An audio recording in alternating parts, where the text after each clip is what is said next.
વેદ વ્યાસદેવના નો આજે જન્મ દિવસ છે. ભગવાન રામના ગુરુ વશિષ્ઠ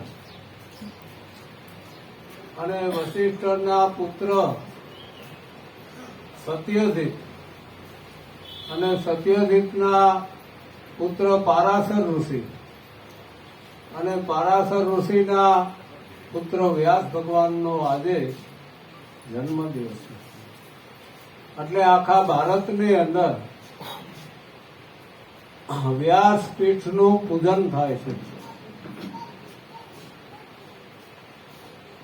એટલે બધા તહેવારોમાં ઉત્તમ અને શ્રેષ્ઠ તહેવાર ગુરુ પૂનમ પર્વ છે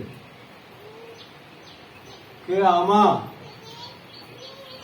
જે આપણે હોળીનો તહેવાર છે, આપણા શાસ્ત્ર પ્રમાણે આપણે વાત કરીએ છીએ કે હોળીનો તહેવાર છે એ શૂદ્રનો તહેવાર છે અને દિવાળીનો તહેવાર છે એ વેપારીનો તહેવાર છે. વેપારી ચોપડા બદલાવે છે, ચોપડા પૂજન કરે છે, લક્ષ્મીનું પૂજન થાય છે. અને દિવાળીનો તહેવાર વેપારીનો છે. હોળીનો તહેવાર શૂદ્રનો છે કે પ્રહલાદ રાજાને મારવા માટે હોલિકા ખોરામાં બેહાડી પ્રહલાદને અગ્નિ આપવામાં આવી હતી. એટલે હોલિકાને બ્રહ્માનું વરદાન હતું કે અગ્નિ તને બારી ન શકે, પણ આ સુંદરી માથે ઓઢી હોય ત્યાં સુધી. પણ કુદરતને કરવું છે એટલે કુદરત કરતા છે, કુદરત અકર્તા છે અને કુદરત અન્ય કરતા પડશે. એટલે અન્ય કરતાનો અર્થ છે કે આપણે ન ધાર્યું હોય એવું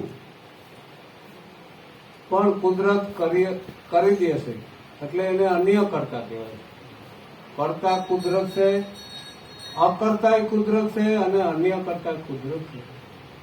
એટલે હોલિકાને જે વરદાન મળ્યું હતું બ્રહ્મા તરફથી, એ ભગવાને પવન વાયુ અને સુંદરી ઉડી ગઈ.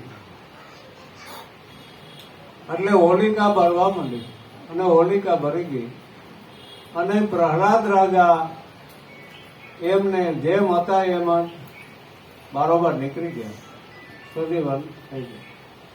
એટલે જેમ હતા એમ બારોબાર નીકળ્યા. એટલે તેથી આપણે હોળીનો તહેવાર ઉજવીએ છીએ.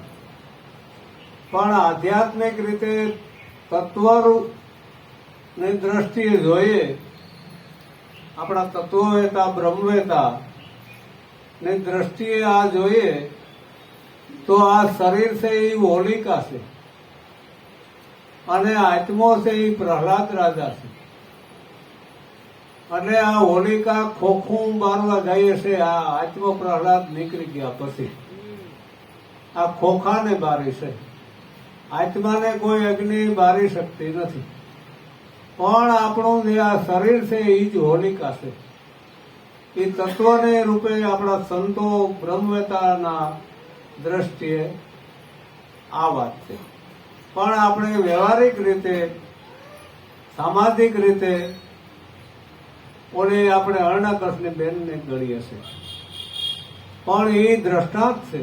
જો દ્રષ્ટાંત ના હોય તો સિદ્ધાંત સમજાવવું કેમ? એટલે દ્રષ્ટાંતથી જ સિદ્ધાંત સમજાય છે. એટલે હોળીનો તહેવાર આપણે રાખ્યો છે, ઉજવીએ છીએ. એટલે એ શૂદ્રનો તહેવાર છે. દિવાળી છે એ વેપારીનો તહેવાર છે. અને વેપારી પણ ચોપડા બદલાવે છે, નવા ચોપડા રાખે છે, ચોપડા પૂજન કરે છે અને ચોપડામાં એ પહેલે પાને લખે છે કે લાભ, શુભ અને કુંભ એવું ચિત્ર આવે છે અને હેઠે લખે છે. અને વેપારીઓ અગાઉના વેપારીઓ હવે તો લખતા હોય કે ના લખતા હોય, કોમ્પ્યુટરનો જમાનો આવી ગયો, ડિજિટલ. એટલે હવે તો એ કોઈ વાત રહી નથી, તો છે હજી 50%. પણ પેલે પાને વેપારી લખતા કે હું મારું જે મૂડી રોકાણ છે એનું વ્યાજબી ભાવે મને મારું પુરુષાર્થ હાલે એટલો હું નફો લે વ્યાજબી રીતે. પછી બાળક આવે લેવા, અજાણ્યો આવે, જાણ્યો આવે, તો પણ હું 33 નહીં અને ખોટો ભાવ નહીં લઉં, એવું ચોપડામાં વેપારીઓ લખતા હતા. અને હજે પણ અમુક વેપારીઓ લખે છે કે હું ખોટું નહીં લઉં, અને લાભ જે થશે એ હું શુભ રસ્તે વાપરી. એટલે લાભ અને શુભનો અર્થ એ છે. આપણે પણ ટોડલાઓમાં, બારણામાં ઘણી જગ્યાએ તમે જોયેલો હોય લાભ અને શુભ, કે મને જે ધંધો કરતા, મહેનત કરતા, કોઈ પુરુષાર્થ કરતા જે કાર્યમાં મને જે કોઈ નફો થશે, જે લાભ થાય એ હું શુભ રસ્તે વાપરીશ. એટલે લાભ અને શુભનું માતમ એ છે. અને કુંભનું માતમ છે, આ કાયા છે એ કુંભ છે. કાયા કાસો કુંભ હૈ, સતગુરુ કુંભાર, હેઠ રાખે હાથ ને ઉપરથી મારે ટપલ્યો, અને ઘડી આપે આપણો ઘાટ. જેમ કુંભાર ગારાના ઠામ ઘડતા હોય છે ત્યારે હેઠ હાથી રાખે છે ટેકો, અને ઉપરથી ટપલાની શોટ મારે છે.